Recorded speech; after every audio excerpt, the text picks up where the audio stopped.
Hiya. Is this how Yeah. Cool. So the presentation that I'm giving this evening are called Harm Reduction, the Importance of Peers and the Prohibitionist Policy. It's sort of an updated version of a paper I wrote 2 years ago about Psycare. It was Cuddles and Compassion Under Drug Control. But this has sort of been a bit expanded to not just talk about Psycare, but to also talk about sexual safety as well. And I just want to mention that there are 3 different organisations that I'm kind of from, but that this is me talking in a private capacity and not expressing views of any organisation per se. Cool. So in terms of what I'm going to talk about, I'm going to start with giving a bit of background on harm reduction, particularly as to where harm reduction in the UK currently is, because the sort of political and legal background really influences the work that is done by harm reduction organisations. I'm going to talk about 2 case studies in a bit of depth. One is Sexual Safety, an online peer-led harm reduction organisation, and the other is Psycare UK. And I'm then going to go on to basically talk about why I view peer-led harm reduction as being so effective, but also talk about the difficulties that it faces in Britain today. And then I'll conclude. I've also included a few slides about the loop. I'm not sure if I have time for them, but if not, we can talk about that later. So firstly, I'm talking about peer-led harm reduction. I think in its truest form, a peer in this context is someone who has a lived experience of using drugs. So I'm talking about harm reduction that involves people who use drugs. So this is quite different to professional-led harm reduction, the sort that you might get from a doctor or from someone in a professional capacity. But I'm not wanting to say that peer-led harm reduction is only people who use drugs. I think there's quite a lot of grey area around it. There might be people who are sort of very knowledgeable about drugs but don't necessarily take them themselves. But really, the difference between peer and professional-led harm reduction is that I think with peer-led harm reduction, it's between 2 equals. It's not got the power dynamic that's involved in professional dynamics. So harm reduction, sort of briefly, harm reduction is a policy that aims to reduce negative effects associated with drug use. It draws from a public health model, but it also has a sort of strong basis in human rights and respecting the rights of people who use drugs. It's often contrasted with a law enforcement model, so that's the model where drugs are illegal, it's a criminal matter, people should be punished by the legal system, but it also contrasts with a medical view of drug use that sees all drug use as problematic and warranting medical treatment. So, in terms of how I would define harm reduction and what I think separates harm reduction from other models, is that harm reduction seeks to reduce the harms associated with drug use without necessarily trying to reduce the amount of drugs consumed. So for a harm reductionist, they would be very happy with an outcome where people continue to take the same amount of drugs, but less people got ill and less people died. So in terms of background of harm reduction, because it does kind of, it's important to understand in terms of what organisations today are having to contend with. Harm reduction in the UK in recent years, last 30 years I mean by that, has been quite a medicalised model. And by medicalised I mean that there was a big push in the 80s towards harm reduction, but it came from a starting point of fear about the spread of HIV. So harm reduction, as it emerged in the 80s, was very much a harm reduction that involved needle exchanges, prescribing methadone via doctors, but it came from a very strong public health perspective, and it came from a public health perspective that was to reduce HIV within the wider population, and not just in relation to helping drug users. In recent years, I think that we've moved much further in terms of a government policy level from harm reduction towards promoting abstention from drugs. So the drug strategy in 2017, which was the government's 5-year plan on how to tackle drug use and how to deal with drug use, didn't mention harm reduction. Although that's not strictly true. It did mention harm reduction once, which was in the context of harm reduction for people who smoke cigarettes. There was no mention of harm reduction for drug users. There was also, although peers were involved and peers were mentioned in the drug strategy, it was all about recovery. So the drive from government at the moment is that drug use is a medical problem and that people need to recover from it.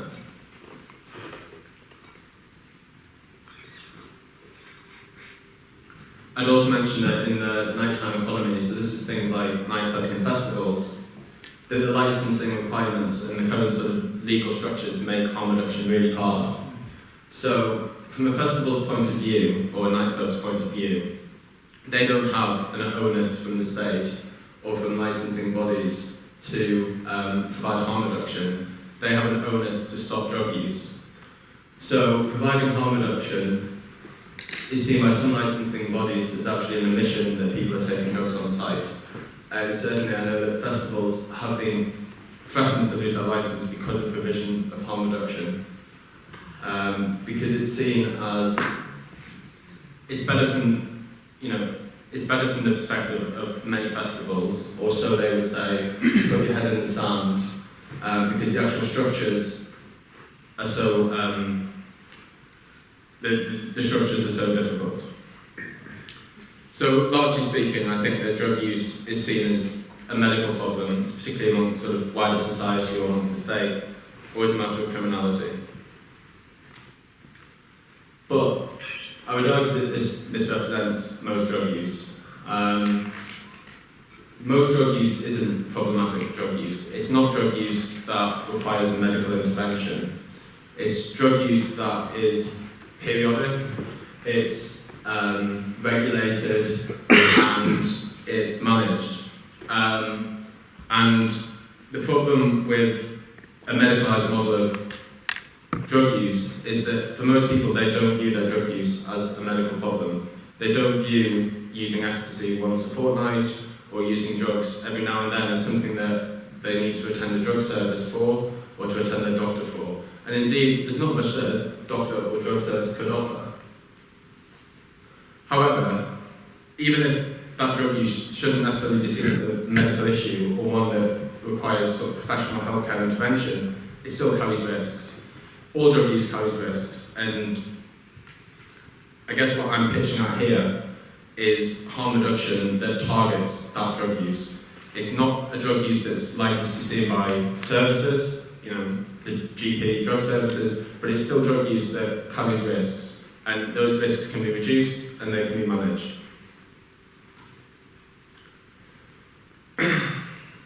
So I guess my key point here is that there is harm reduction that exists from the state or from the NHS. And in that harm reduction, so for example, needle exchanges or methadone, that is effective for a certain subgroup of drug users, but it's not effective for most people who use drugs. And because of this, we need to look elsewhere for how to provide harm reduction for the general wider population of people who use drugs. And I guess the rest of this presentation, to some extent, is me claiming that I think peer-led harm reduction is a highly effective way of targeting this group of people who use drugs, but don't necessarily, aren't going to necessarily respond to a medicalised approach to drug use.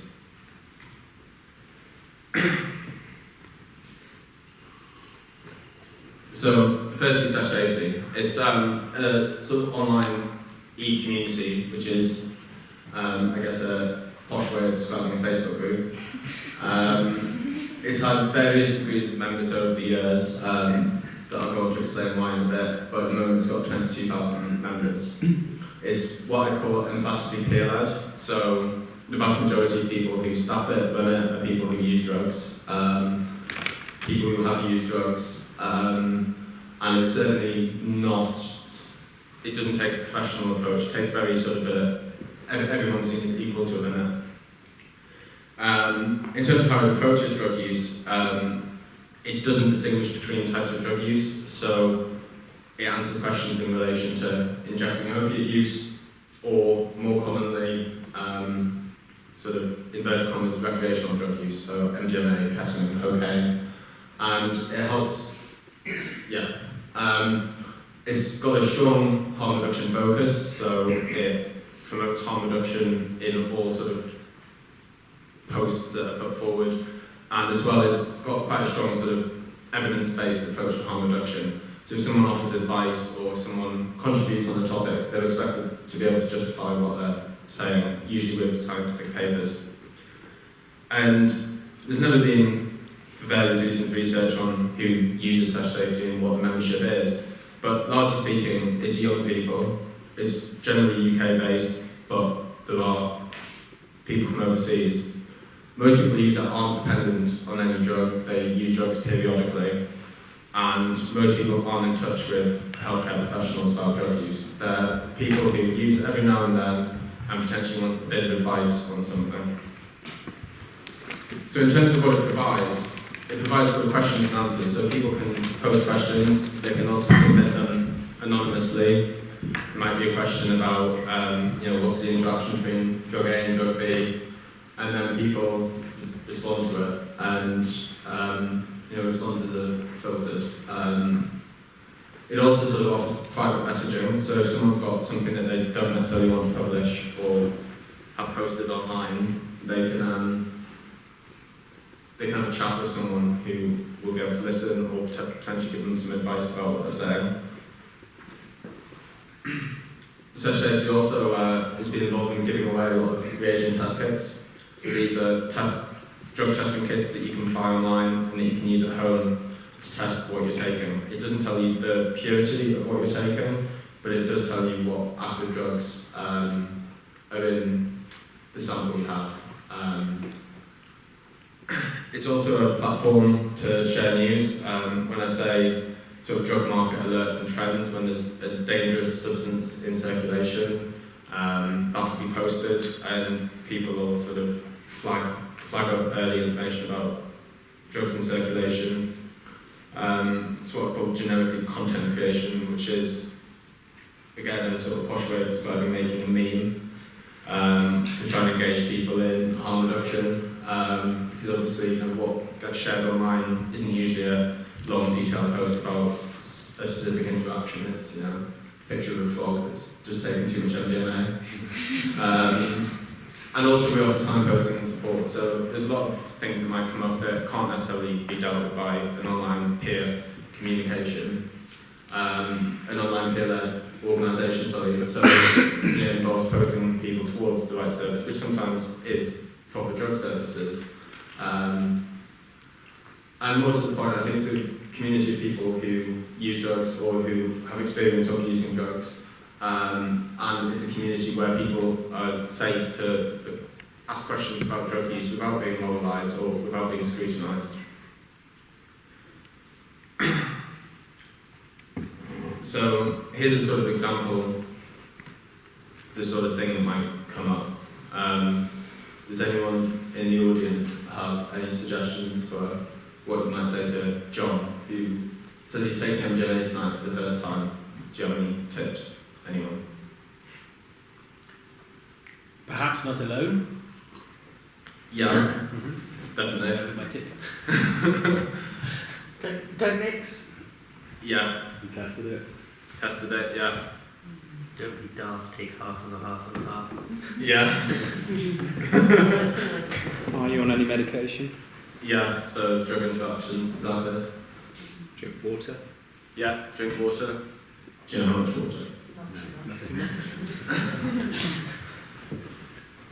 Cool, so I did a list of some things that I thought might come up. So the first one would be dosing. So I guess a normal MDMA dose, inverted commas normal, somewhere around 125 milligrams. There's a lot of potential variation to that depending on the person's body weight, their gender. Women are more susceptible to MDMA. But that's particularly relevant in the context of pills, where pills that we test with the loop fairly commonly come in over 200 or 250 milligrams, but do go up to 300 milligrams. So, or more than 300 milligrams. So containing at least 2, but sometimes close to 3 normal doses of MDMA. So if someone's particularly susceptible to the effects of MDMA, it contains a very, very strong dose.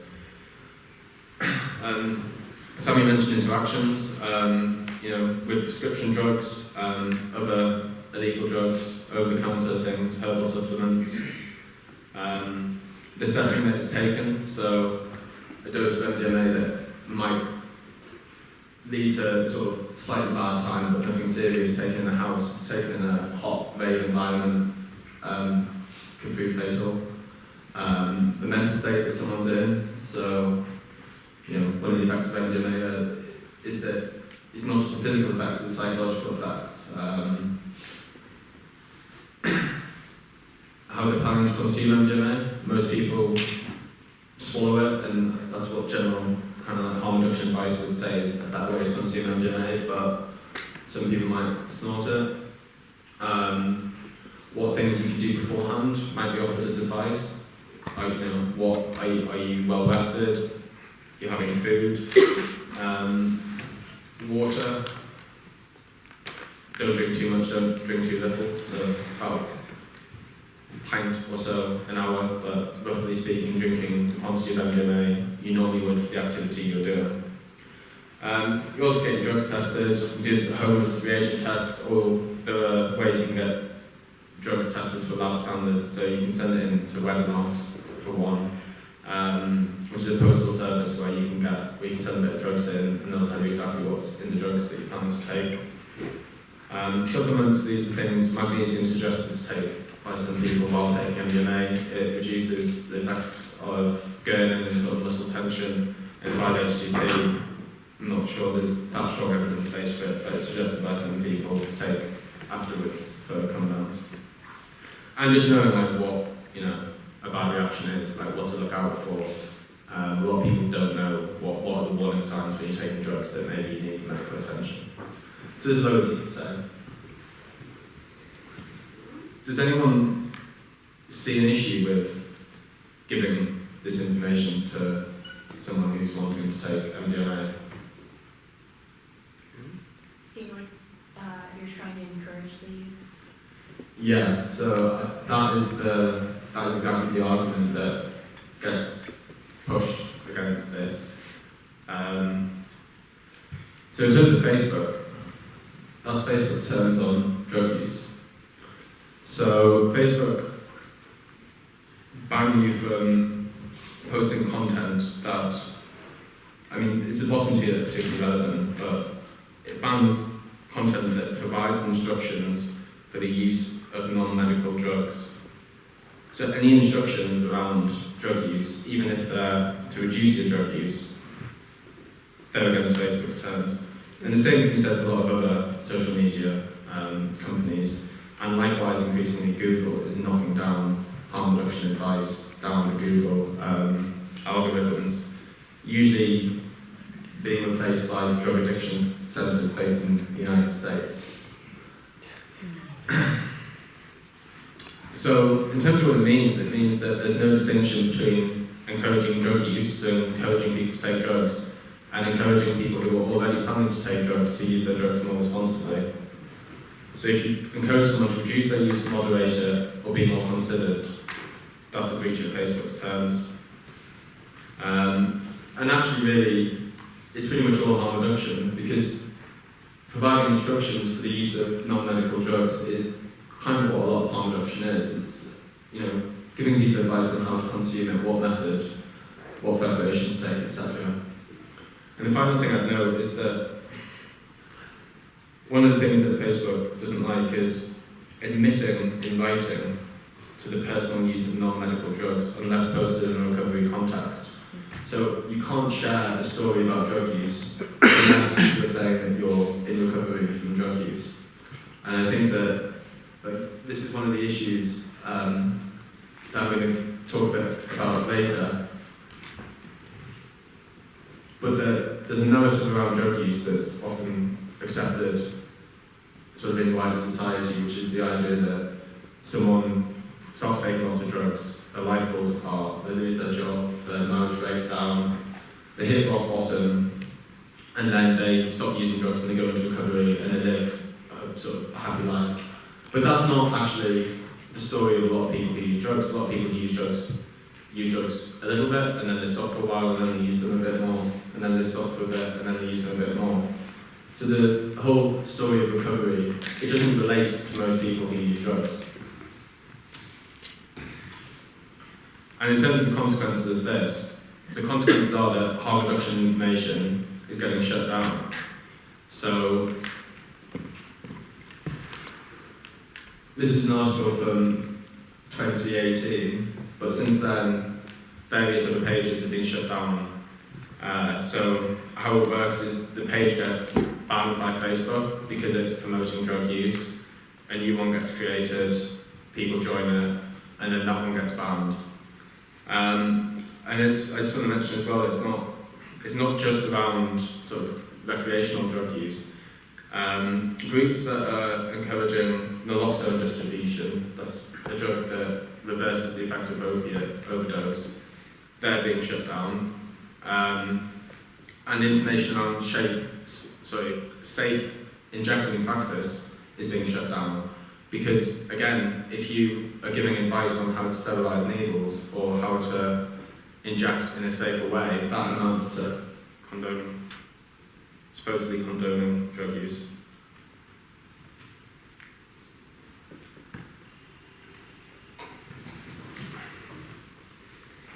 So I'm now going to talk a bit about Psycare.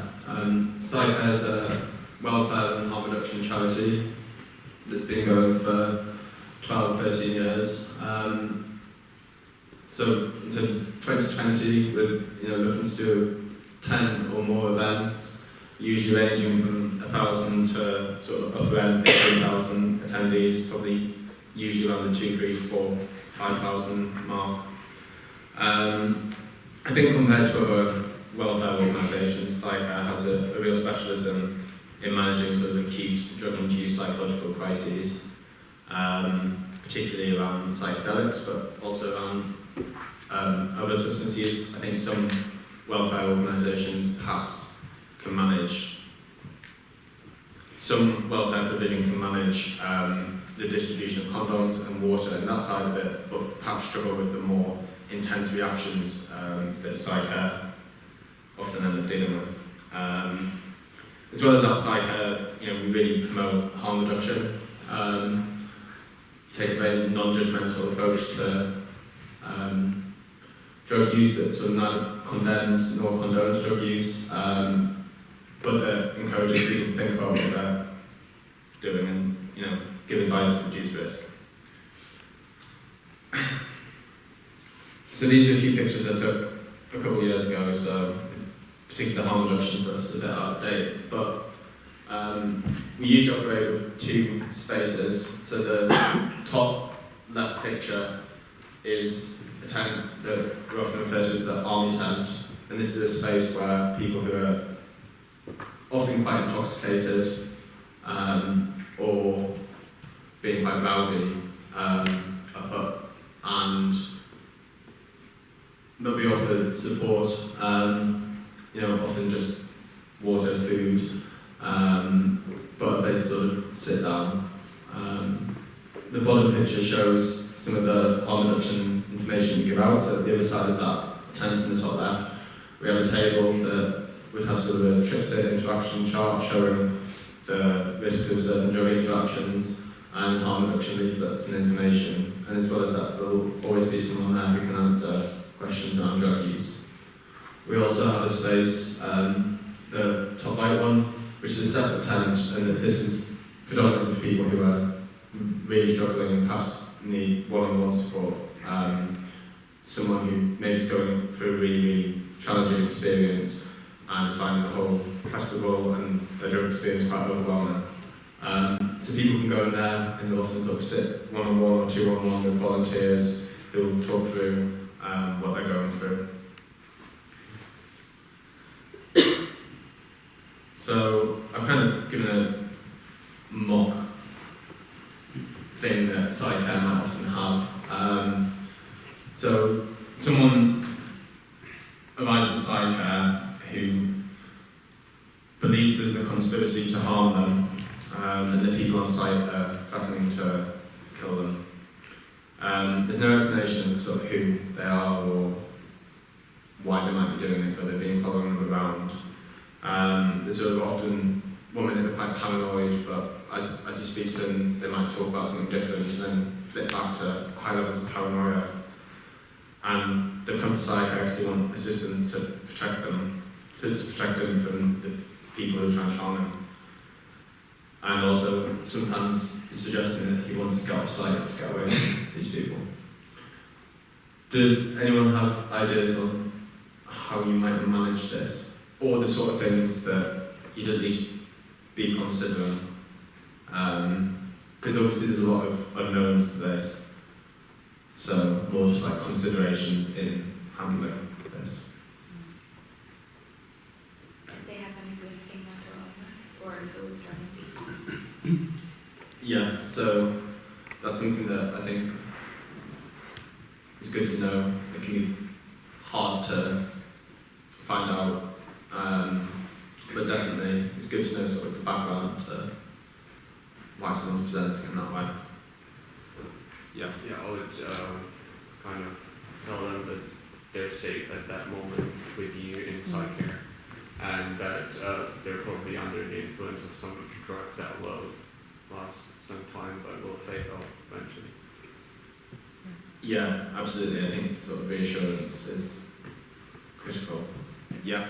Well, we try to find out who, if they're with people, and kind of whether also to find out what they have taken as well, and yeah, to kind of find out if they've got like a social network there, which might really provide slightly more information on what's going on if you can't get that information from the person themselves. Yeah, definitely, and I think as well that I don't think it's always the case that friends help, but often, probably more times than not, they do, because ultimately you are a stranger with someone who's having a hard time, and sometimes just having a friend there who, you know, can reassure them, don't worry, you're safe, is better than trying to do that with a stranger. Anything else? Yeah. I would say to not directly challenge his paranoia, because you're not going to gain trust that way, and just to, slightly go along to humour it and, be with him in it, and follow the narrative that way, because you can't undo it if you're not within it. Yeah, definitely. Yeah. Grounding them with maybe physical sensations and literal distractions, whatever that could be in conversation. Yeah, definitely. So I did a bit of this again. Quite a bit of it's been covered.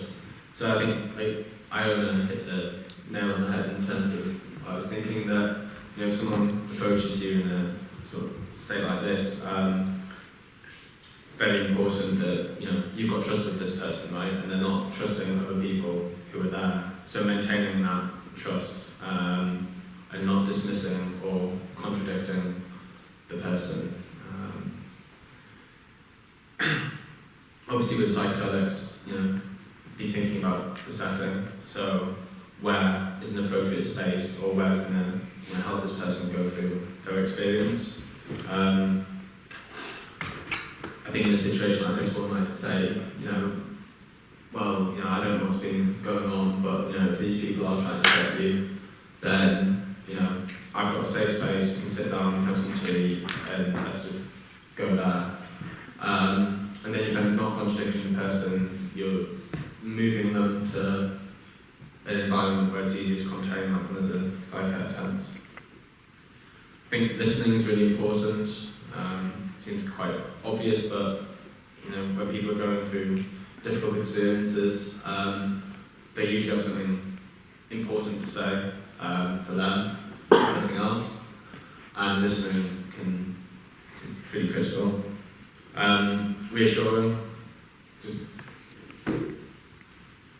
always sort of reassuring the person that they're in a safe space now.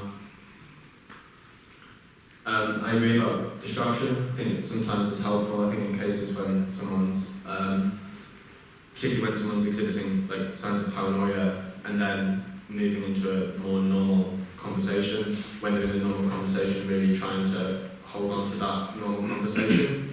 I think at times when people are really, really set on something and really set on talking about something, trying to distract them can result in them getting bored of you, or that distraction doesn't always help, but I think it often does. You want to make sure that the person's basic needs are met, so they might not be able to communicate that totally adequately. So do they want food, water, are they warm, things like that. I think it'd be good to know what drugs are being consumed. Something that Psycare kind of, we'd never say to someone, like, what drugs have you taken? Because that sort of feeling of interrogation can result in people shutting off. But you can kind of gently, in conversation, ask it. You know, have you found any good drugs at this festival? Something like that, where it doesn't sound like you're interrogating them. I agree about friends. I suppose things, I'm not saying you do these at all, there's things you might consider. So you might consider informing other agencies on site if someone's, you know, threatening to leave site. That's a pretty big safety risk. And also, you know, it sounds like it's a psychedelic experience, but could there be something else going on that you possibly would want medics to be involved with? Again, not saying necessarily would. Cool. So this is kind of the bit where, this is my case as to why I think peer-led harm reduction is effective, and why I think that peers should be more involved in harm reduction. So kind of returning back to what I said before, I'm not defining peers solely as someone who uses drugs, although I think, you know, often that is what it means. I'm defining peer as a kind of relation of equals, some level of shared life experience, and shared experience that sort of creates the relationship. So the first point is one I've kind of already stressed quite a bit, that peer-led harm reduction is effective because for a lot of people it's the only harm reduction there is. If you've got a question about the interaction between MDMA and LSD and what it's like, you know, what is it like when you take MDMA and LSD?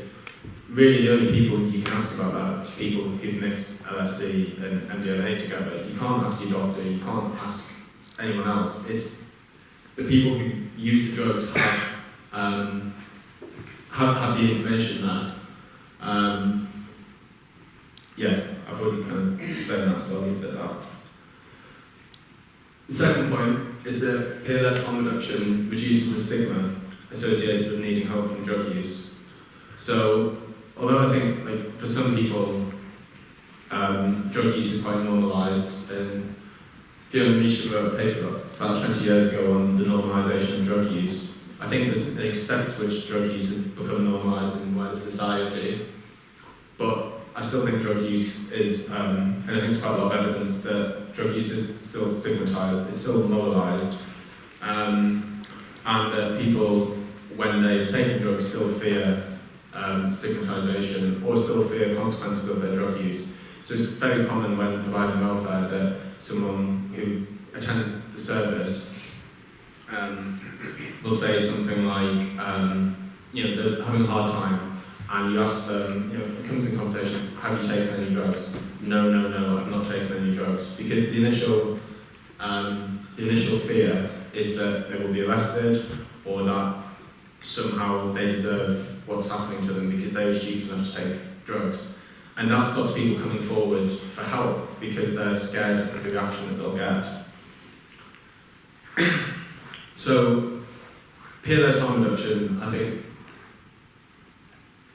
collapses this a bit because it it collapses the distinction between us and them, because when people are fearful of being stigmatised for their drug use, it's usually because they think they're going to talk to a professional or someone who is going to judge it and not understand that. And I think that when the person who's providing support has taken drugs themselves, or at least is sort of familiar with drugs, that reduces the stigma of needing help from drug use. So I felt like I had to quote myself once. So in the paper I wrote in 2017, and one of the main points I made about Psycare is that I think that people are often more open about their psychedelic experiences when they're talking to someone who they know has had a psychedelic experience. I think that it's quite common that if you're going through a hard time on a psychedelic,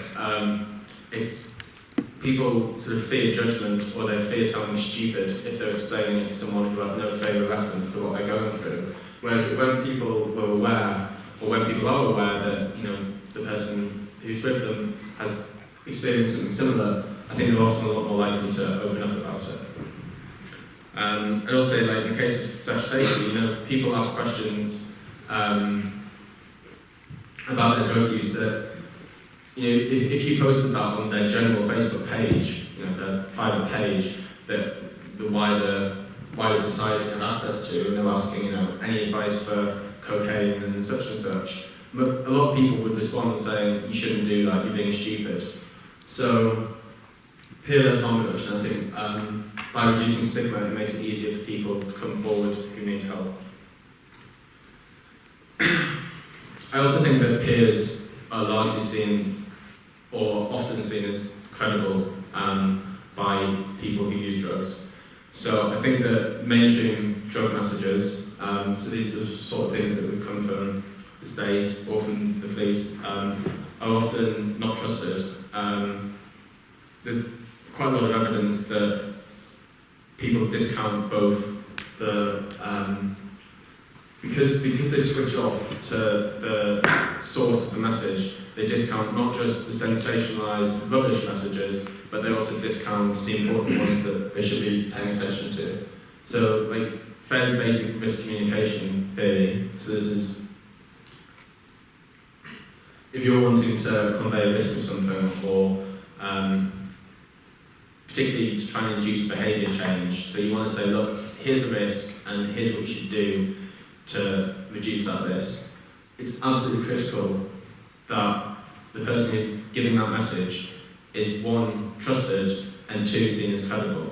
If people don't trust and don't see as credible the message source, then they ignore the message. So here's a police, and to be honest, like, this isn't the worst drug message to come out of the police in the last 2 or 3 years, by any stretch of imagination, but it's still shocking. This was issued by Brighton and Hove Police in 2018 to bring attention to ecstasy pills that they viewed as dangerous. Does anyone have a comment on what might be, or what things might be wrong with this drug alert? It's part of the newspapers, warning, warning, warning.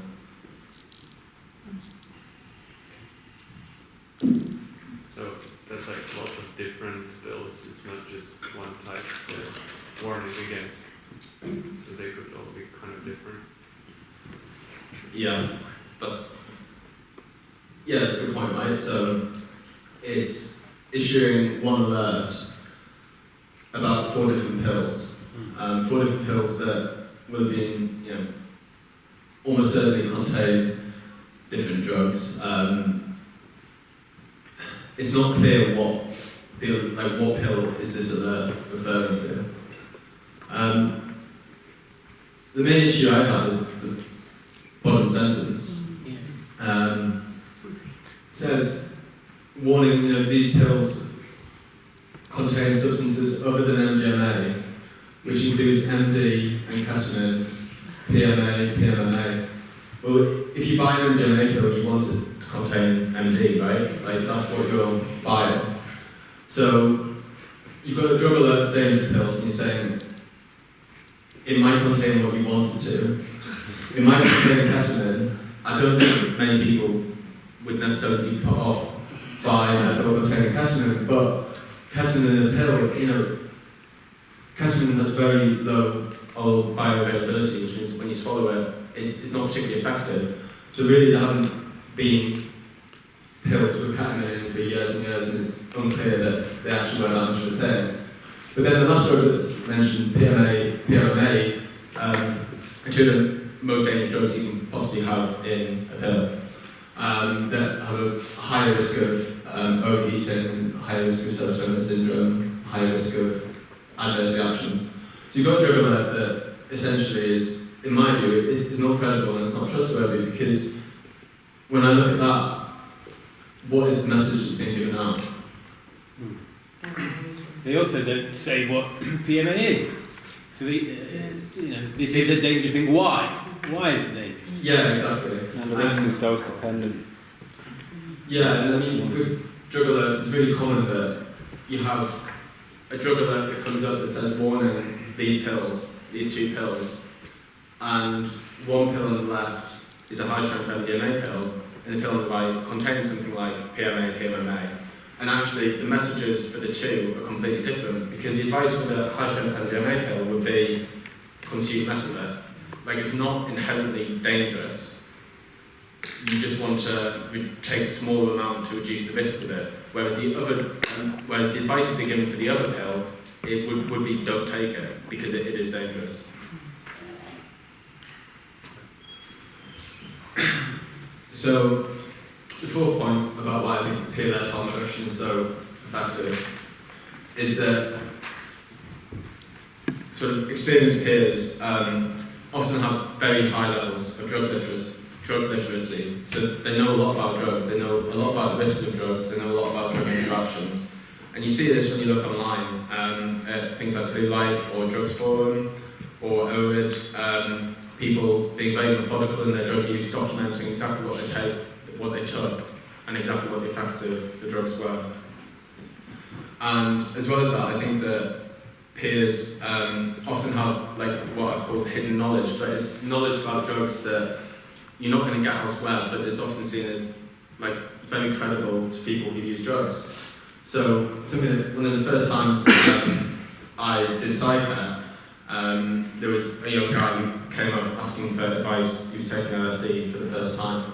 And one of the more experienced volunteers basically gave him sort of standard advice, take half a tab, be careful what you mix it with, but also gave advice like, have a shit before you take acid, because you don't want to be sat in a portal at a festival tripping. That's not in harm reduction guides, right? But as soon as you say that, like, that's that. It's the information people want to know. and this person, I also went on to share their own first story of taking LSD, and they had a sort of good conversation about it. And I think that kind of dialogue is something you can only get between peers. So, I guess final points here, that as much as I think peer-led harm reduction is great, I don't think peer-led harm reduction is often taken particularly seriously. So, some of this, I'm not saying it is, I'm certainly not going to say professionals are awful, but certainly on the side of Psycare, you often have a narrative that when speaking with medics or security, that because they're from security and have a certain security badge, that therefore they know how to handle the situation. It's certainly not always the case, and similarly with medics, it's not always the case, but sometimes people who have quite poor drug literacy, by which I mean poor understanding of the effects of drugs, will kind of be telling me about the effects of drugs. In recent years, I spoke to a security guard who was managing somebody taking too much 2CB and was saying that the issue is it's 2CB. 2CB melts your mind. It makes you violent, there's no going back. And she was basing her response to this situation based on misinformation about the effects of 2CB. So, I think it can be quite hard to say, I mean, another example, no, it's all right. But I think it'd be quite hard with on-site services to explain that peer-led knowledge or just knowledge of how to handle these situations. I think there's often a presumption that the professional knowledge or the professional experience, even if it's not really related to drugs, is going to be superior.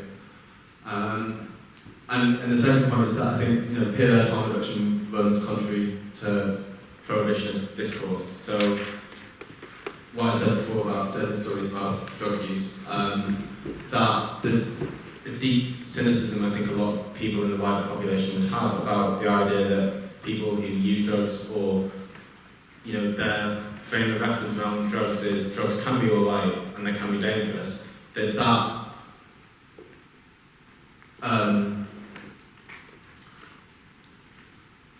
not something that is particularly wanted, or it's not seen as credible.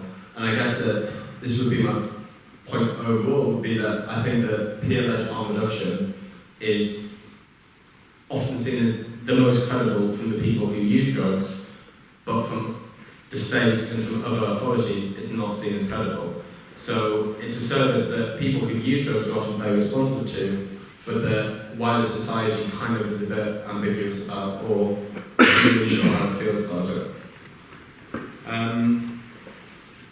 So I've got a few slides on the loop. I think I'll leave them. I'm not sure how I'm doing with time, and maybe we can talk about that in the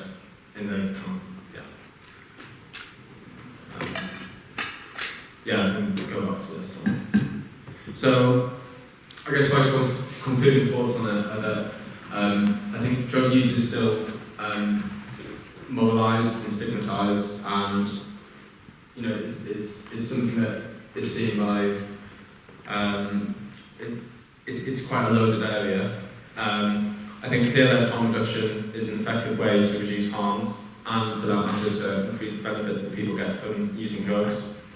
I think this is particularly true in relation to kind of recreational drugs. I think peer-led harm reduction is particularly credible around that, but that's not to say, a friend of mine, George Charlton, is doing peer-led naloxone distribution in Teesside, so that's engaging opiate users, a lot of them who are homeless, and distributing naloxone to them and training homeless opiate users in how to use naloxone so that they can then train other opiate users in how to use naloxone. So I'm not trying to say that it's only around recreational drug use that, inverted commas, recreational drug use that peer-led harm reduction is important, but I think it has some particular benefits in this area.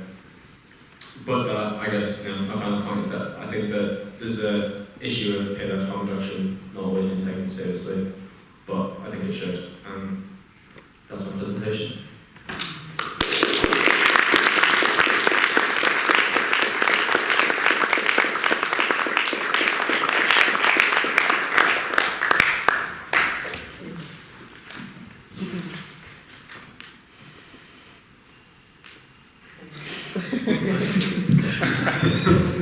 Does anybody have any questions?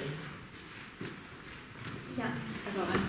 Hi, I was wondering, do you have a sort of draft or boilerplate for harm reduction policies for events? I'm going to be working out in Mexico and we don't really know where to begin. A drafting one would be sort of legal. Use the global drug survey. Sorry? Use the global drug survey. Thank you.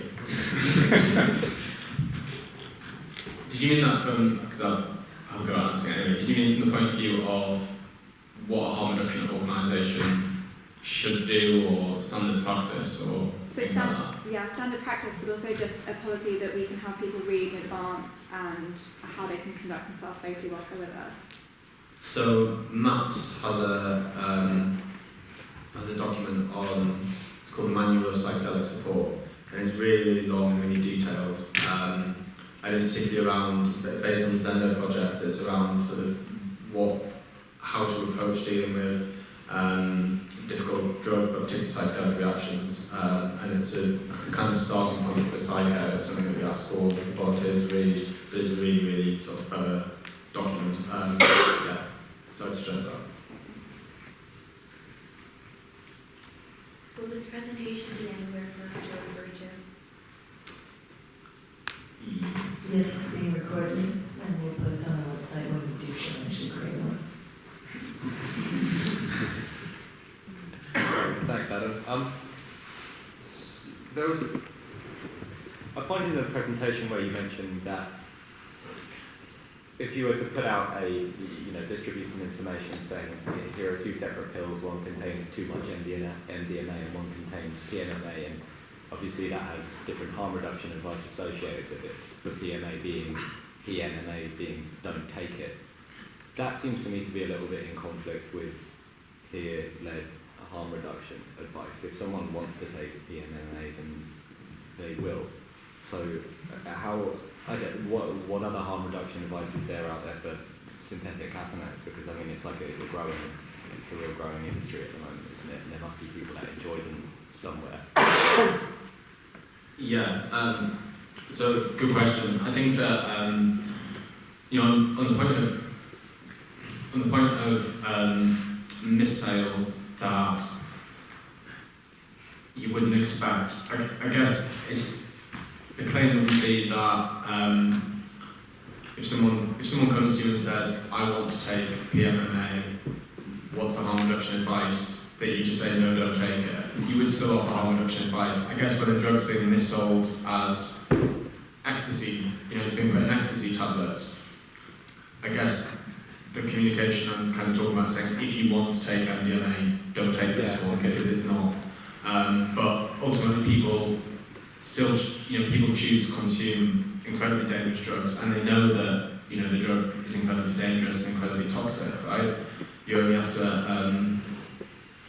there's loads of people who post trip reports about taking deliriums, high doses of DPH, where they know that as a result of taking this drug, they're going to see spiders and be in a sort of delirium state for 7 or 8 hours, and that every person who's ever done it says it's a horrifying experience, don't do it.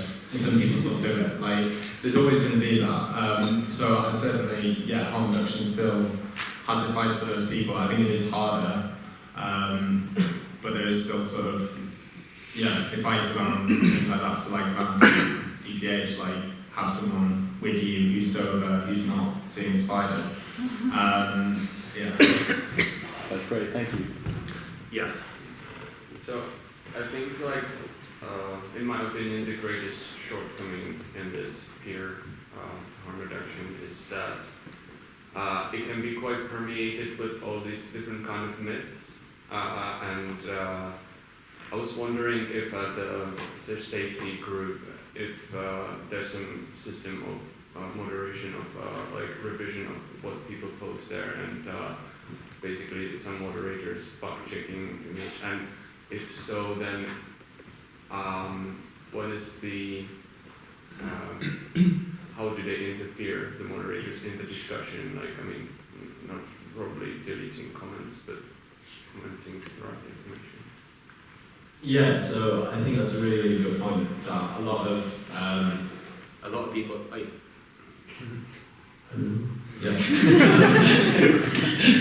Just because some people who take drugs have a really, really good knowledge of it and really good harm reduction advice, a lot of people who take drugs still don't know how to take drugs, or they hold myths about it exactly. It's quite common to still hear people talking about, don't worry if you're having a bad trip, just drink orange juice and you'll be fine in half an hour. There is a lot of myths. In terms of such safety, it's pretty straightforward, I guess, that some comments would be corrected. So someone will say, actually, no, you're not right about this, and here's why. If someone's giving what they profess to be harm reduction advice, but it's just flat out dangerous, then it will be deleted. And ultimately the person, they do it a couple of times, they'll just be kicked out of the group because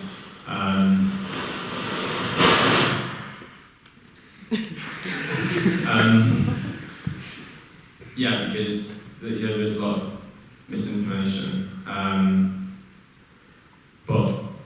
And I guess when I'm talking about peers, I kind of use the word experienced peers. I also think that there's a perception among some people that like just the fact that I use lots of drugs, full stop, warrants me to have a really like my opinion should matter on this. And I guess I'm not saying that, in my view, that it's just because someone's used lots of drugs or has used drugs before that they should be involved in this discussion, but that when people have used drugs and they also know a lot about drugs and they also, you know, show certain attributes that, so I've gone off on a bit there, but basically I agree that it's not a free-for-all where just because your inverted commas appear, therefore, you know, your opinion on it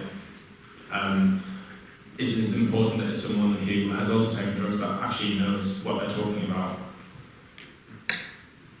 Yeah. I just would add to that because it's a Facebook group, there's an element of self-moderation. So if someone says, oh yeah, you know, I took loads of bumps of ketamine and drank a bottle of wine and it was banging, man, you know, somebody will comment that is actually a really bad idea.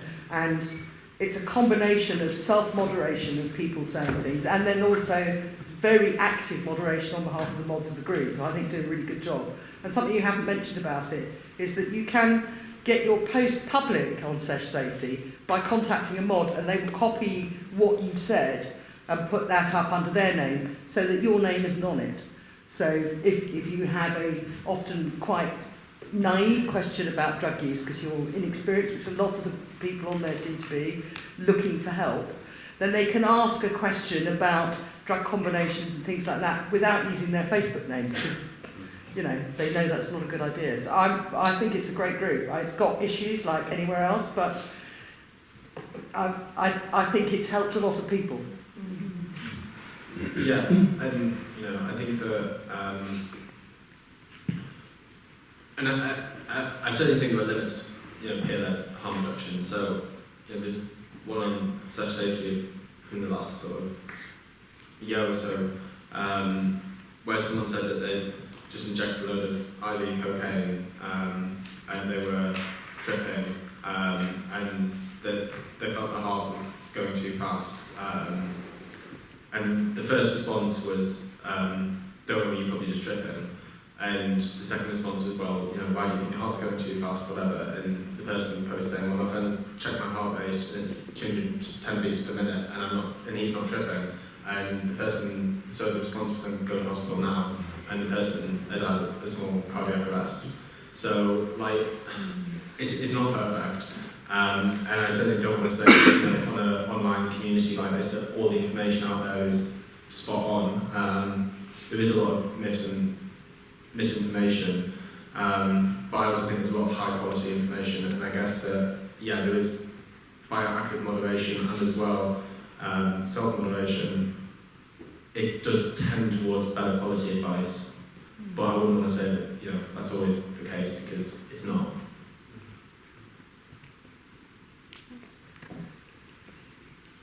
Cool. Are there any more questions? Okay, well, thank you very much, Adam.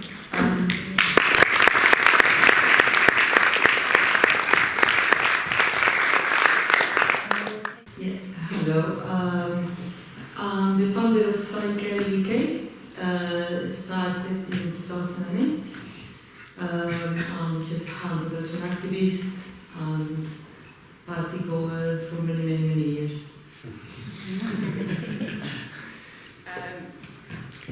My name is Iona, and this is my mother Wendy, and we're down to the experts by experience, having lost my little sister and Wendy's daughter at Boomtown Festival in 2013.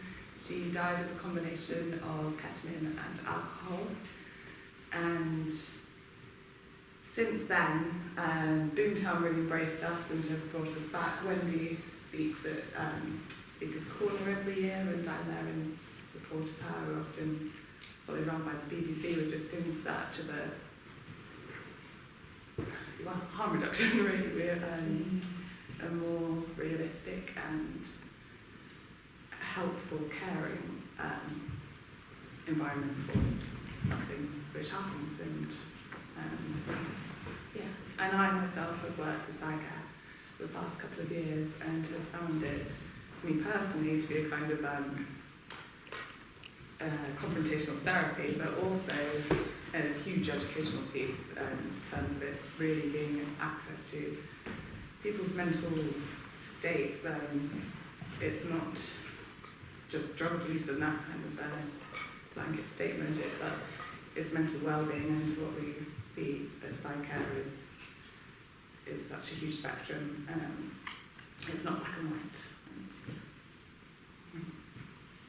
So I'm Wendy, and as you've heard, my experience is that my little daughter Eleanor at Boomtown in 2013, she took quite a long line of ketamine. She wasn't a habitual user. She'd also had some beer. She didn't know that the combination of alcohol and ketamine was potentially deadly, so she, what was that amazing word? Insufflated. Is that what it is? Yeah. I've never heard that word before. She insufflated this line of ketamine, she lay down and she died, and she didn't know. So what I'm about is, I mean, I don't like going to Boomtown and talking about her, and yet at the same time, there's no way I'm not going to do that, because it gets me engaged in so many conversations, and there's always some film crew or radio person interviewing us, and it's just, whatever we can change, we will. And obviously I'm not a peer of the people who are going to be taking those drugs, but I am a peer of the parents of children who are taking drugs. And before this happened, I was one of those parents. So I don't know if I actually would go so far as to say it, as to say, oh no, my child wouldn't do that, but certainly that was in my mind. And unfortunately, there's a lot of those parents out there, and I know perfectly well that their kids are doing the ketamine and whatever. And yes, what this is about is being non-judgmental, non-authoritarian. It's about being realistic, quite realistic, and my eyes have been very much opened in the last nearly 7 years. In a way I could never have wished, but having, there's no way, there's no going back. So I'm just here, and I talk, and I can talk for a long time actually. Shut up now. Pass you over to this gentleman here. Hi. So my story is quite different. I graduated from neuroscience at UCL, and in my first year I co-founded Drugs and Me, which is a harm reduction website where you can find information to reduce the harm due to recreational drug use. So partly, one of the reasons why I got into this is because I had had some bad psychedelic experiences. Then I also read David Nutt's book, Drugs Without the Hot Air, and I went to one of his talks. And also, so that's a bit of why I started, why I'm here, why I did Drugs and Me. And also another reason was because I started university in Spain before coming to London, and people smoke cannabis and drink alcohol is quite widespread, but ketamine, MDMA, cocaine is not that common. But when I was in halls, I saw people just taking powders that I didn't know what it was. I didn't know what MDMA was before coming to London. And I was yeah, people need to know what they're doing, and they need accessible, easy to understand information somewhere. And 2 years ago, I co-founded ADEC, which is now called Neuroscience, and basically we engage with any type of organization, and we provide interdisciplinary solutions. We use research, policy, and education, and we work with companies like Bithorax in Ibiza, Leeds University Union, and we have some clients in Taiwan right now. I was just trying to put harm reduction at the level of organization, so Drugs and Me is a bit bottom up, and neuroscience is top down. And yeah, that's my journey in harm reduction. Thank you. Thank you very much. So with these discussions, we usually like them to be quite organic, and we'd like you to get involved if you have any questions. So before we sort of get these speakers to say a little bit more, is there anyone who'd like to start the conversation? Does anyone have any questions for any of these speakers? sorry, I know you've spoken a lot already, but the others have said it. How and why did you go into this? Is there like specific reason?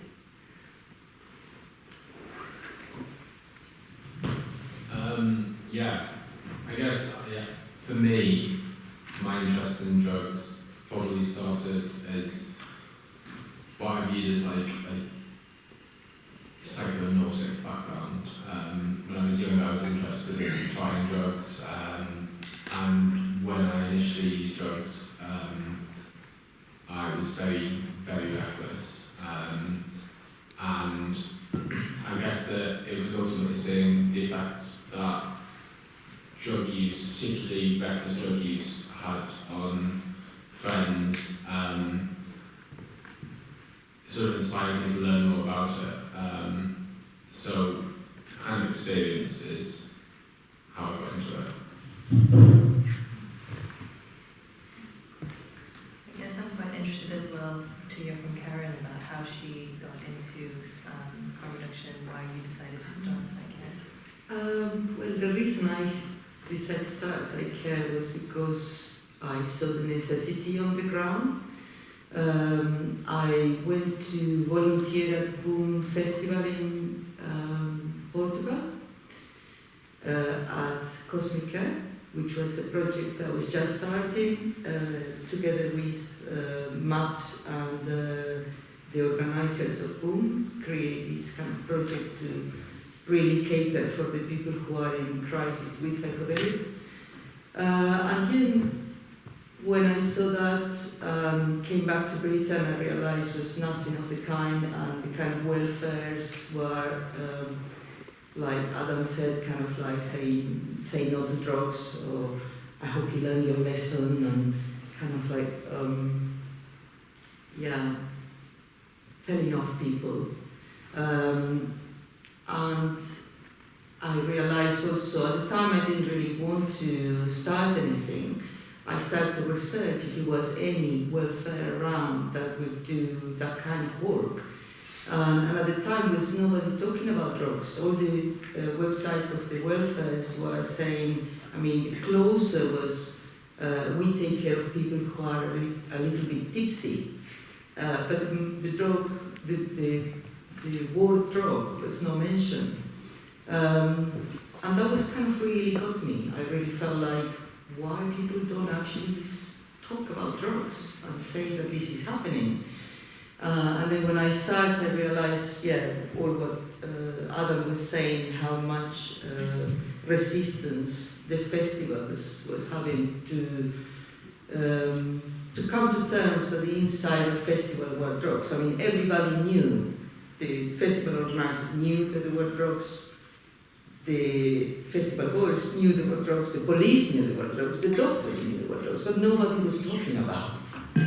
And I found that really interesting, and that was really what started for me. I just wanted to start a proper conversation, and because nobody was doing it, that's what I did. I just actually really started a Facebook group and put it out there, like, I think we need this. And from the night when I started the group to the morning, it was 100 people on the group overnight. Some were my friends, some were friends of friends, but there were 2 or 3 that was not even friend of anybody. And I was just like, how that happened overnight? And the reality was because there was so much necessity of something like this to happen. So that was my start. And how many volunteers do you have with Psycare now? Oh, no, I think this year we had 250 applications.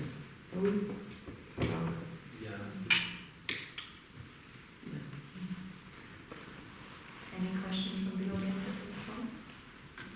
So I've been hosting the sanctuary space for a rave called Crossbreed here in London, and on the website we list our chill spaces, asexual and sober, but we haven't mentioned like the drug bit of it, whilst obviously that's what it's there for.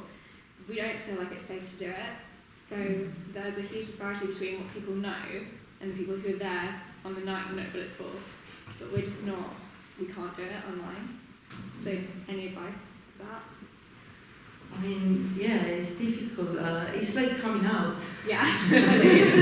And when you do it, you have to then take the consequences. A lot of people will tell you things, and then you have to stand strong.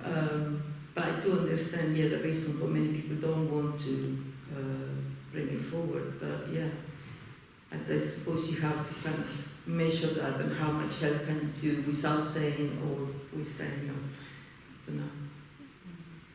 We're already quite, well, it's a bit of a fringe community anyway. It's a kink night, it's very LGBT friendly, and we just felt like putting that on the website as well is just going to get us turned away from every venue. Mm. So, yeah, it's difficult. I think that you can use buzzwords that aren't drugs. So I think a lot of welfare organisations, there's a lot of kind of never overtly necessarily saying people are going to be taking drugs at the event, but it's saying things like festivals or nightclubs can be intense atmospheres where people can struggle. And so you kind of never say the words drugs, but you use sort of buzzwords like harm reduction and mental health. And I think, to be honest, that's a lot of what happens, is that it's like if you know what you're reading, it's quite clear this is a drug service, or this is to help people with the effect of drugs, but it's never sort of spelled out, people in this event will be taking drugs, because that is how you use your license, right? Yeah. So I think, to follow up on that, I think you could also talk about mental health, which is what we do when we try to engage with unions and universities. If it's LGBT friendly, I know from a few friends from uni, they will get involved in the campsex scene, and then they will disappear for a week because they will be like feeling really rough. Obviously that has an impact on their studies on their mental health. So yeah, the mental health well-being approach I think will work too. Can I ask a bit about the loop? Because it felt like a couple of years ago things were moving forwards and there was testing happening at the festivals, and I found that really, really exciting. And then last year it all seemed to go a bit quiet, and it wasn't really spelled out as to why that was. Can you talk a bit about that? No. So, I mean, in terms of what I do in the loop, it's very much the harm reduction side of things. And in terms of the sort of negotiations behind the scenes, that's very much Fiona Nisha. I think that, I think ultimately it's hard to, there's a lot of considerations, there's a lot of stakeholders, and kind of pulling a lot of considerations, kind of pulling it all together can be difficult. So I don't think that, although, obviously we did less events last year, I don't think, and I don't believe that that's sort of indicative of things going backwards per se. That it's just, to me, I view it more as sort of teaming, or the sort of things that, when you're doing something radical and something new and you're upscaling it, there's always going to be sort of hurdles. So hopefully this year, we'll be doing events and things will be kind of, so sorry if that's not the best answer, but. So can I say one more thing? So I go around schools talking to young people about festivals. I spend a lot of time working in substance misuse services. And I think it's really, really important that I come at it from a harm reduction framework, because ultimately you can say there's no safe way to take drugs at the moment, but if you are going to do it, these are the things that you need to be thinking about. Do you have any thoughts on drug education in schools, or any really good resources, or any places to point you in good directions?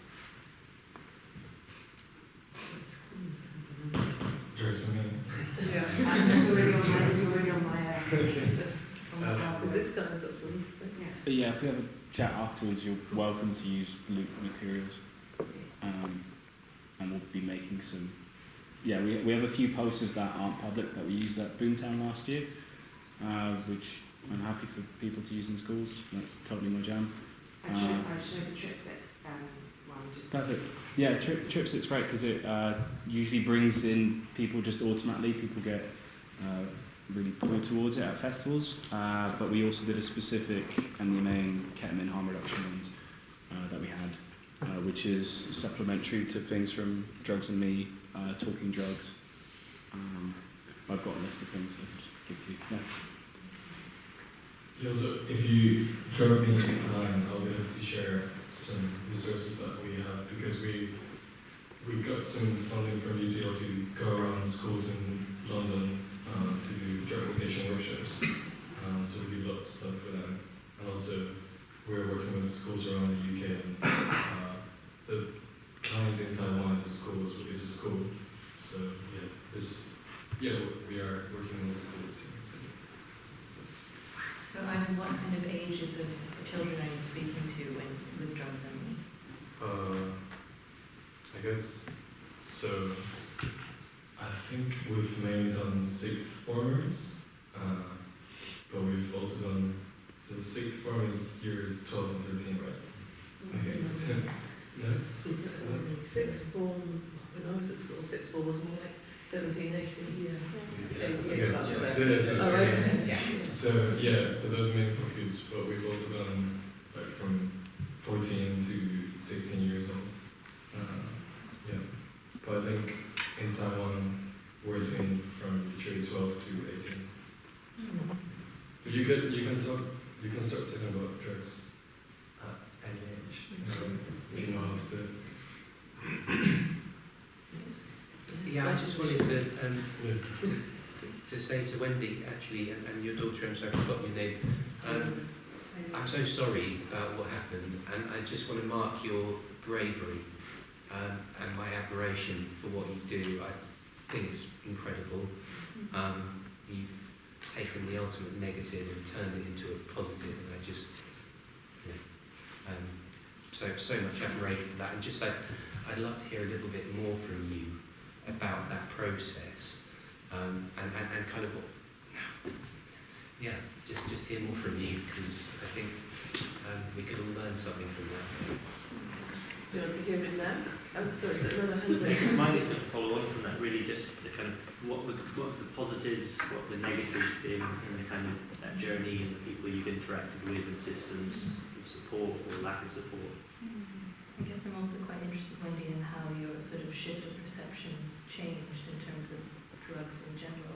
I'm learning every day. I've just been taking notes from Adam, and apparently I've had conversations with Adam before at Boomtown, and I don't remember it very well. I'm a bit of a slow learner in the drugs field, but thank you for acknowledging, because it's not easy, obviously, but hard as it is, it's much easier than to actually go out and talk with real people and engage in conversations, and especially with young people who hear the story, and then how it changes them and how it changes their perceptions that's what makes it all worthwhile dealing with people. But I think it just started off with I just wrote on Facebook every day for a few months after she died, and then now I still write every month, and because writing is how I process stuff, and somehow or another just people started. I mean, Boomtown were amazing, weren't they? Yeah, Boomtown really embraced us, and they wanted to be real, and they wanted to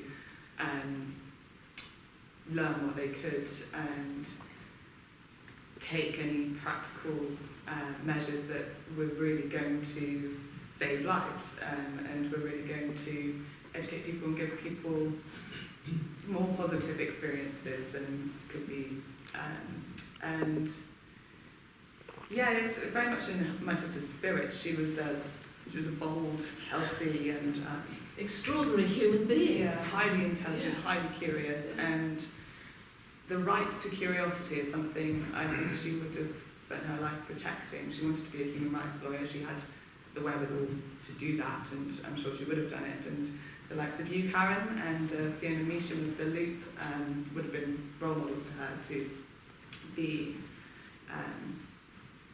active in a brave and perspective-changing way. And our father suffers from mental health issues, so we have always had an appreciation of it. And for me, working in Psycare, I very much I don't see drug use as a problem. I see mental health and it being something that society sees you either have it or you don't, where actually it's just like your physical health, we all have it to a degree. And it's a condition, isn't it? I mean, whether the psychosis comes from a traumatic life event or from taking drugs which aren't what you thought they were. What was that one? MMA? PMMA, yes, that's what I'm saying. Yeah, from that, wherever it comes from, it's the human condition, and how do we address that, how do we help that? And I think communication is absolutely key in talking about every aspect and how it can come about. We don't need to know what caused it in the first place, but where do we move on to from all of that? And this is our way of moving on. We don't really know what we're doing a lot of the time, but we just carry on and learning as well. And learning, I mean, for me, it was just extraordinary to realise how incredibly widespread and acceptable the use of these chemicals is, because I'm, an old 70s hippie, really. You didn't do chemicals. Now I realise they're completely normal. And that's absolutely, that's how it is. And I'm not going to start saying you shouldn't do that, but had Eleanor known that it wasn't a good idea to mix her ketamine with alcohol, she'd be still here. Had the Loop been there at Boomtown that year, she would have known that. I mean, that chart they have outside the Loop, extraordinary. When we first saw it, we had a synergy chart to see what do you do. We went straight to it. Ketamine, alcohol. And oh yes, there's a big cross-gated. You don't do that. She would have been so interested in that. And it's like, why isn't this information out there? Oh, because it's illegal, that's why. And so we have to dance around it. And I always say that our perception and approach to drug use, it was just as much a factor in her death as either of those substances. The information and space to explore those things was there. She would have utilised it, and she may well be alive today. And so that is motivation plenty for us to, ketamine was obviously a really hard thing for me to encounter. So when I was working at Psycare, a lot of the cases I had were ketamine, and someone would be in front of me, and he had, this one guy I'm thinking of in particular, and he had 2 days of no food, no water, he'd only had alcohol and only ketamine, he'd had a couple of some coke, and barely alive, but putting that care into that person and being there for them, I was, his snotty nose was all over, he was puking, but there was nowhere else in the world I could have been at that moment, and I would have anything just to be there to, keep him safe. Because compassion is so important. And a lot of people block off compassion when they become judgmental and follow this government guidance. I mean, I love that post you had from Hong Kong. Yes.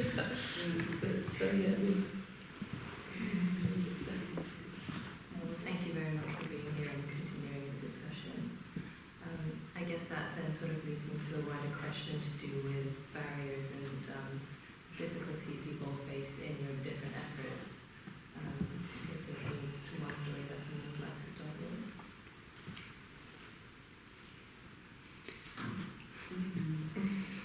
I guess since we're not speaking about the Loop, perhaps Psycare, in terms of engaging with festivals, whether you do work for some but not others, and sort of what the general attitude is in festivals where they don't welcome Psycare or Loop. Yes, well, it's changing. I'm so glad that it's changing. At the beginning, as I said before, we had a lot of resistance. I had to convince the festival organizers to help us. And at the beginning, only the very open-minded hippie festivals like Sunrise and Waveform, those were the ones who would say, yes, we need you. But any other one, no, there was no way. At the moment we were talking about drugs, it was kind of like, no. And we, at the beginning, we did it for free. I mean, we were like, we don't charge you anything. We come there, just give us a space, and we just do everything. And that kind of start, and slowly start to get more and more testimonials and people saying how important it was and how good it was. But even with, we have to say, with Boomtown, we were there at the beginning when it was a crossroad in 2008. And I knew the organizer, and he was really keen to have us there. And we had really good few first years.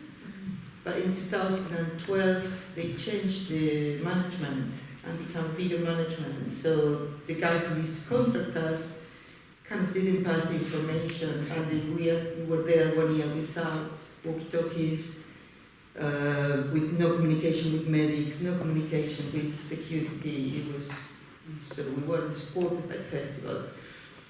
And so unfortunately, in 2013, we wasn't there because they decided to call us like a week before or something like that, and I was like, well, you know, it's not time to arrange everything. So we wasn't there that year. And also it happened at that time, it's quite sad, that they didn't want to invest any money on harm reduction at the time. And I sent them a really strong letter. So I hope also that might have helped the fact that they help you later to give talks and all that. Because at the time I told them this is the most important thing. You can't just spend, $5 grand in, I don't know, it's just, it's a beautiful like car crash and not anything on harm reduction. And at the time I even mentioned the names of people who died years before, because I did the research, because at Boomtown, was people dying every year, they had a death. And that was really, really sad. So all those, I think all those things that happen, unfortunately, the bad things that happen were the things that kind of like make festival organizers to think twice about like they really need a service like ours. And I think also when the medics and the security start to see the difference that we were making, because people that were in a crisis, in psychedelic crisis, they will never ever approach somebody, security or in a vice jacket, and so that was the difference, and that was how we could like be that buffer zone where people could be completely honest on their intake and say, how I've been taking this and that, and they will not withhold any information with us. And when the medics start to realize that they could get that from us much easier than we get before they had all this resistance, then they start to realize how important we were as well. So thank it's all changing. Yes, I was very lucky to work with Psycare last summer, and we had one case in which we worked quite closely with, I believe they're called hardcore medical. Oh, they're green. So my experience is, I guess, sort of the more kind of open, the open approach between medical and Psycare. That was good to see, but I'm guessing you're saying it's not always like that. On the past, now, in the past, it was a learning curve at the beginning. We proved our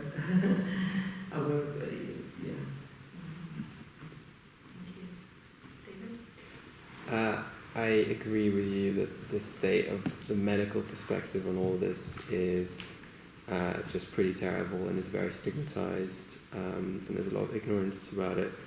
But do you see any scope for collaboration with the medical community and like the professionals, authorities, and going forward with that to like get people on board? Yes, absolutely. I'm actually really, really looking forward for get much more interactive with universities, with medics, with police.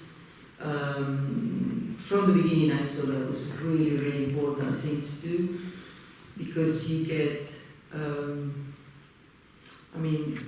it was no research, and it's very little research at the moment. It's research going on, but it's always by one substance at a time, and it's all very safe, the trials. But what happened on the ground, the reality is not that.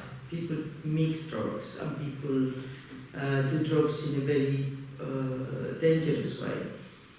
And it would be completely unethical and illegal to tell anybody as a research thing, take some ketamine, some alcohol, don't sleep for 3 days, and I will take notes. You couldn't do that. But that is what happened. And then how do you get that knowledge? Because people in A&E will receive people in all these kind of mixed drugs every day, maybe every weekend, I don't know.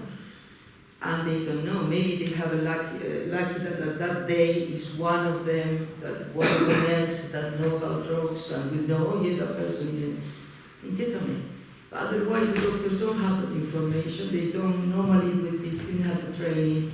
It might not even recognize that person is in a K-hole or in LSD.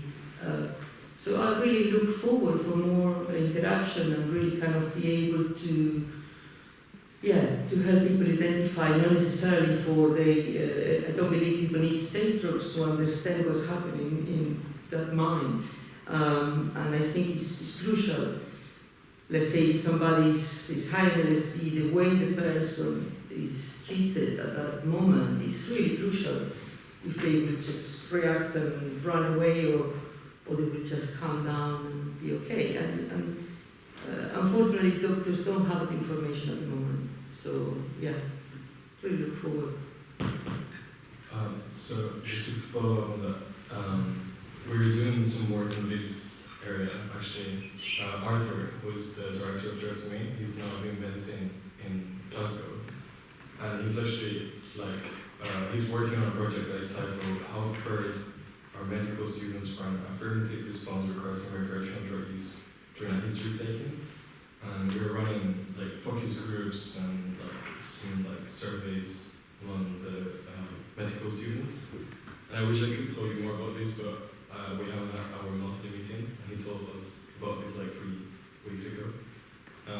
But yeah, he definitely identified a gap in this, what you guys are talking about, and what we're trying to do research on this and see how we can increase the interaction between people that know about harm reduction and medics. And I think, for example, the initiative that David Nutt has about cannabis, which is this medical cannabis, but I think there is a huge gap for initiatives that try to educate medical students on harm reduction and all these stuff.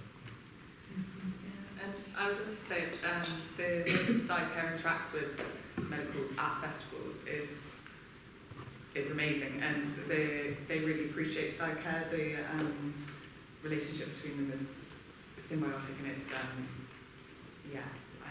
it's something that will grow. I can tell they see the value of Psycare, because you're taking off the people that don't need medical attention and do need a safe space, and vice versa. So we're able to direct people through the medical. Something that is kind of what Karin was saying, that but a bit extra, is that from my experience, medical staff are highly competent. Pointing out the obvious, they're highly competent at treating serious adverse drug reactions. And once the person's having an adverse drug reaction, that's physically dangerous, the steps they take are amazing. But there's a lot of background knowledge that's really lacking. So I was at an event, I think it was last year or maybe it's the year before, where a woman came into welfare. She brought in by her friends, and they were concerned about mental health because she just necked all the pills that she had, which was 7 pills. And like immediately red flags go up, that's a potentially fatal dose of MDMA, it probably is.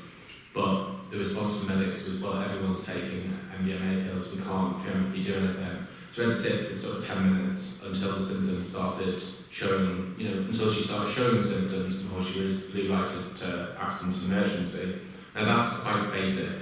That's not, that's something that really I think medical staff at events, at festivals and nightclubs where people are taking drugs like MDMA, it would be good to have some knowledge of that.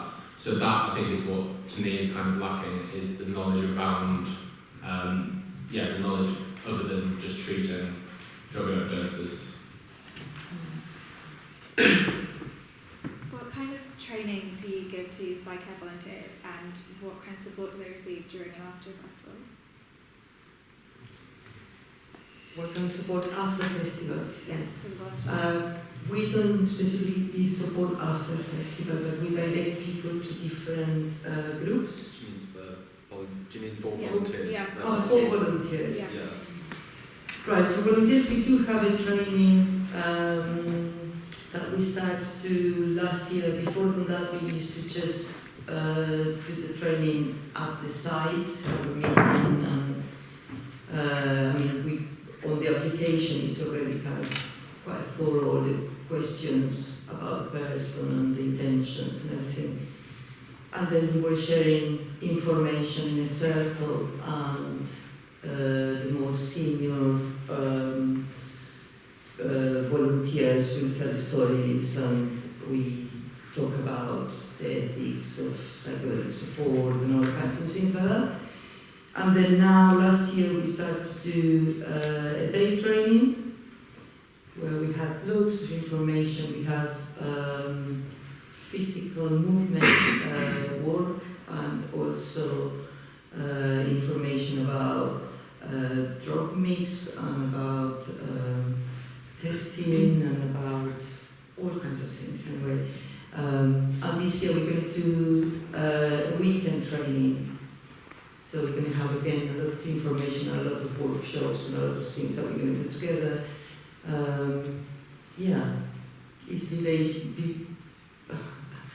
It's something that you have to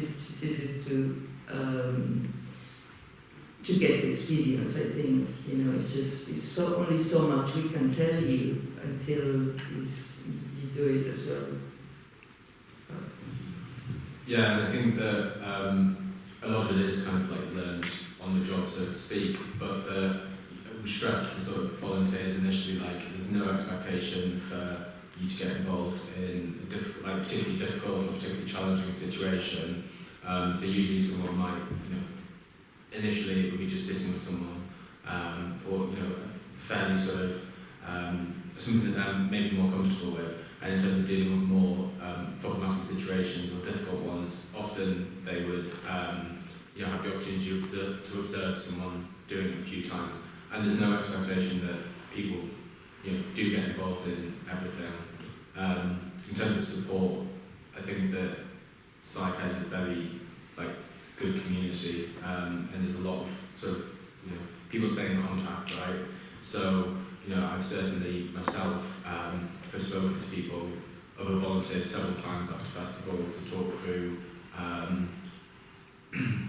what's happened, because it can be really hard. You can be looking after someone and think that you're making progress and think that this is going to come to an end, and it just doesn't. And you get to the end of the festival and it ends up with the person being detained under the Mental Health Act, and it's pretty traumatic to, or it can be pretty upsetting to be involved in. So there's a lot of support amongst the volunteers around that, but it's not necessarily official.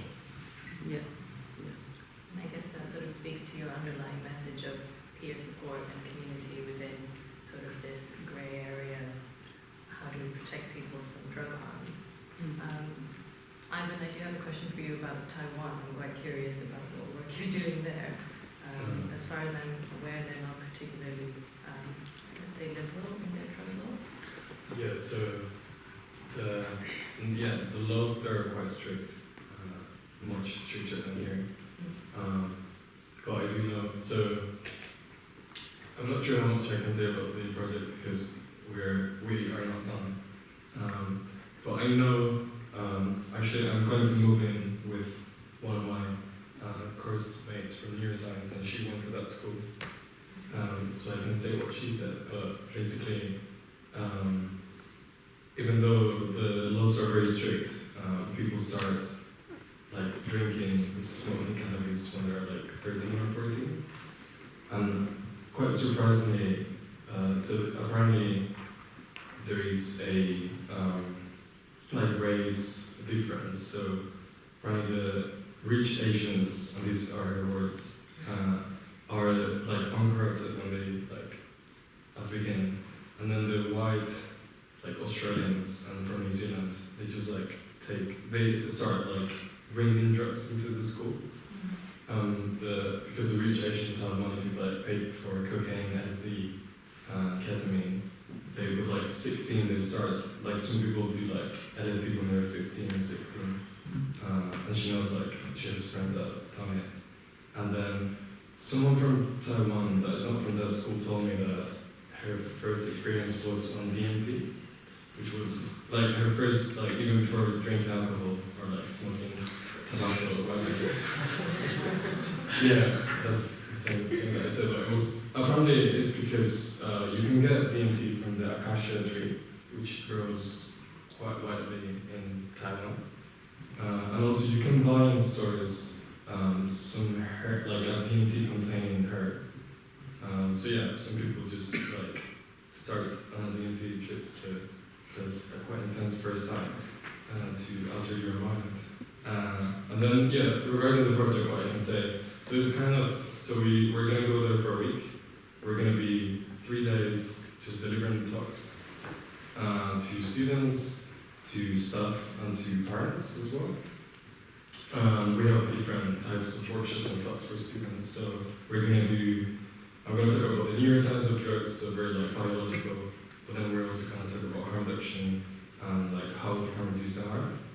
And then what's quite exciting, so these come like talks and workshops, but what's new is that we are developing a consultancy education package for the school to integrate drug education in the core curriculum. So you can start talking about drugs in any subject. So for example, you can talk about drugs in physics.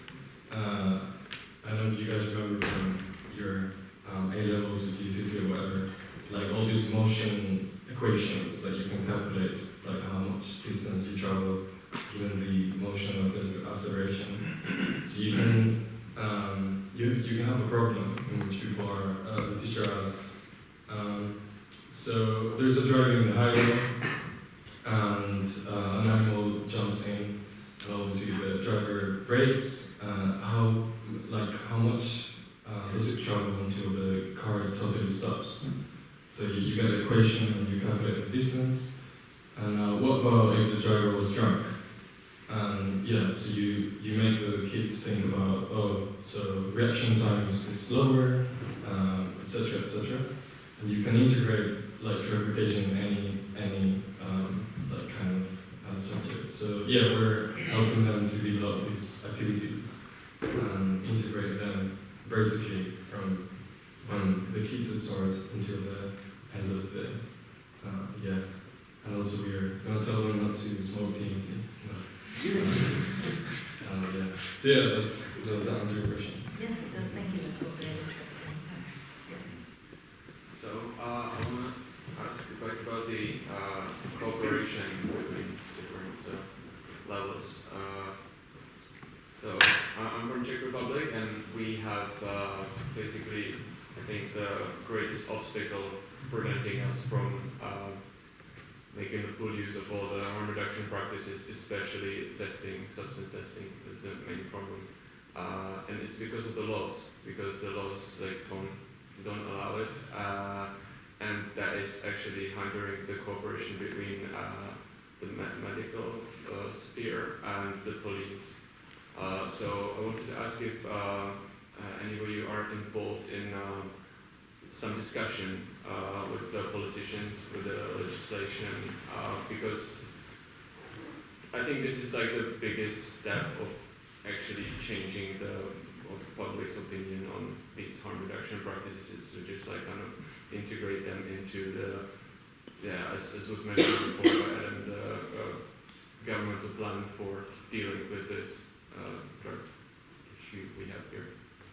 So is there something going on, like some campaigns or things like that? Not yet. But they should be, obviously, because I think it needs to start from us seeing the therapeutic benefits of some substances. I see huge therapeutic potential in psychedelics and have found it myself very healing. And I think that would be the shift in law. That's the only to completely undo it. It would be different, but to change the perspective to the healing benefits, and that route seems feasible to me.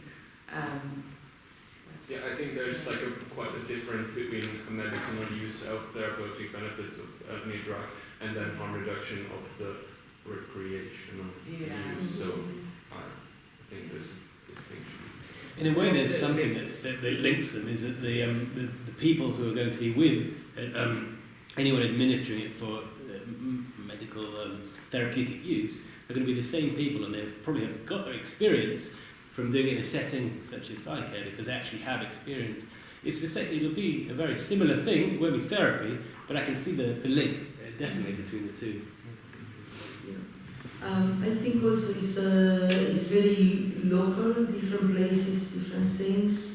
In Europe it's a little bit more open, for example, about harm reduction, and in different places, not everywhere. But for example, in Paris there is a group called Technoplast that goes to raves, illegal raves, and they are paid by the city of Paris.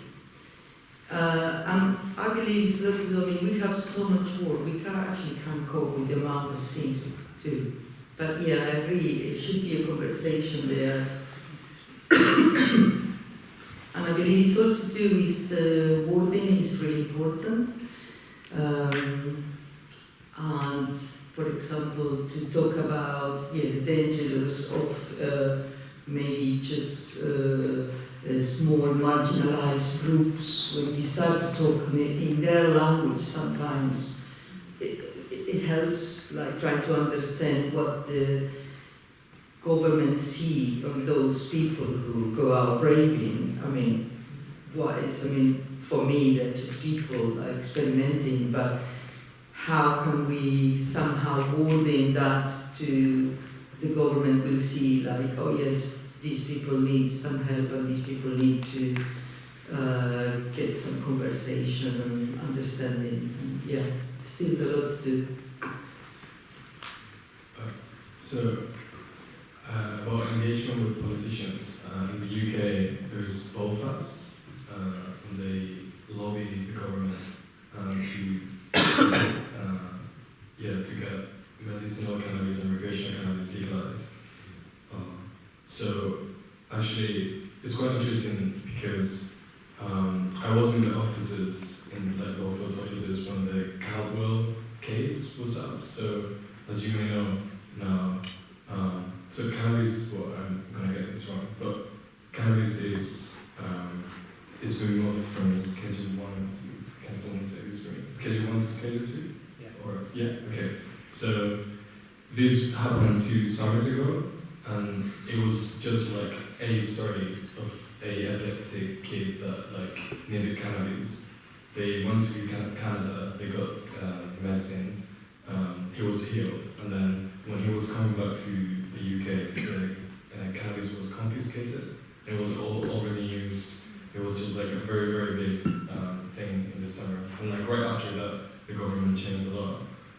So it's quite interesting. You were asking about barriers. For me, so I'm a scientist, and for me, it's like the data should be what like people use. But it's quite interesting to see all this social engineering and how a single story, like a powerful emotional thing, can really make like people change. This case, obviously there are more kids with epilepsy. There's been like for ages, like a single well-marketed story can change a breaking the law. And to be honest, the war on drugs was a marketing strategy. So you need to use the same strategy if you want to get a more sensible approach.